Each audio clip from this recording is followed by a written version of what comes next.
दोस्तों, अगर आप भी कर रहे हैं सिविल सर्विस की तैयारी तो प्रभात एग्जाम आपके लिए लेकर आए हैं इन न्यूज़ टॉपिक्स जो आपको आपकी परीक्षा में सफल होने में सहायक सिद्ध होगी। लेकिन उससे पहले अगर आप हमारे YouTube चैनल पर पहली बार आए हैं तो हमारे चैनल को सब्सक्राइब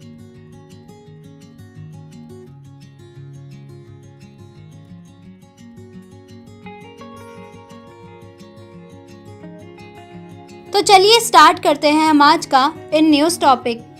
राष्ट्रीय जांच एजेंसी। हाल ही में केंद्रीय गृह मंत्रालय ने महाराष्ट्र के अमरावती में एक फार्मासिस्ट की बर्बर हत्या की जांच राष्ट्रीय जांच एजेंसी यानी NIA को सौंप दी है। क्या है राष्ट्रीय जांच एजेंसी NIA? NIA भारत की केंद्रीय आतंकरोधी कानून प्रवर्तक एजेंसी है जो भारत की संप्रभुता, सुरक्षा और अखंडता को प्रभावित करने वाले सभी अपराधों की जांच करने के लिए अनिवार्य है। उसमें समाविष्ट है विदेशी राज्यों के साथ मैत्रीपूर्ण संबंध, परमाणु और नाभिकीय सुविधाओं के विरुद्ध हथियारों, ड्रग्स और नक्सली भारतीय मुद्रा की तस्करी तथा सीमाओं के पार से घुसपैठ। संयुक्त राष्ट्र इसकी एजेंसियों और अन्य अंतर्राष्ट्रीय संगठनों की अंतर्राष्ट्रीय संधियों, समझौतों, सम्मेलनों एवं प्रस्तावों को लागू करने के लिए अधिनियमित वैधानिक कानून के तहत अपराध। इसका गठन राष्ट्रीय जांच एजेंसी यानी NIA अधिनियम 2008 के तहत किया गया था। एजेंसी को गृह मंत्रालय से लिखित उद्घोषणा के तहत राज्यों से विशेष अनुमति के बिना राज्यों में आतंकवाद से संबंधित अपराधों की जांच करने का अधिकार है। इसका मुख्यालय नई दिल्ली है। नवंबर 2008 में 26/11 मुंबई आतंकवादी हमले के मद्देनजर जिसने पूरी दुनिया को झकझोर दिया था, तत्कालीन संयुक्त प्रगतिशील गठबंधन सरकार ने NIA की स्थापना का फैसला लिया था। दिसंबर 2008 में पूर्व केंद्रीय गृह मंत्री P. चिदम्बरम ने राष्ट्रीय जांच एजेंसी विधेयक पेश किया। एजेंसी 31 दिसंबर 2008 को अस्तित्व में आई और वर्ष 2009 में इसने अपना कामकाज शुरू किया। अब तक NIA ने 447 मामले दर्ज किए हैं। NIA का क्षेत्र अधिकार।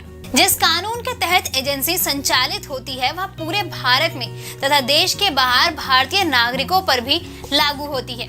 सरकार की सेवा में व्यक्ति जहां कहीं भी तैनात है, भारत में पंजीकृत जहाजों, विमानों पर व्यक्ति चाहे वह कहीं भी हो, वे व्यक्ति जो भारत के बाहर भारतीय नागरिक के विरुद्ध या भारत के हित को प्रभावित करने वाला सूचीबद्ध अपराध करते हैं। क्या होते हैं सूचीबद्ध अपराध जिन पर NIA कर सकती है जांच? अधिनियम के अंतर्गत अपराधों की एक सूची बनाई गई है जिस पर NIA जांच कर सकती है और मुकदमा चला सकती है।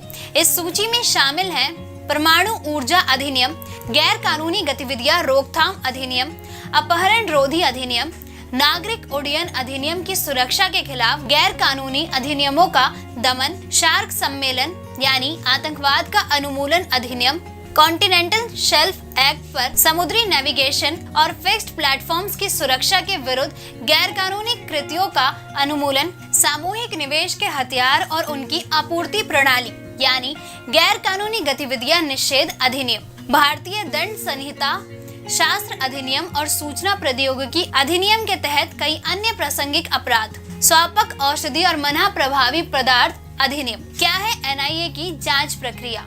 राज्य सरकार की सिफारिश पर अधिनियम की धारा 6 के तहत राज्य सरकारें किसी भी पुलिस स्टेशन में दर्ज सूचीबद्ध अपराधों से संबंधित मामलों को NIA जांच के लिए केंद्र सरकार यानी केंद्रीय गृह मंत्रालय को भेज सकती है।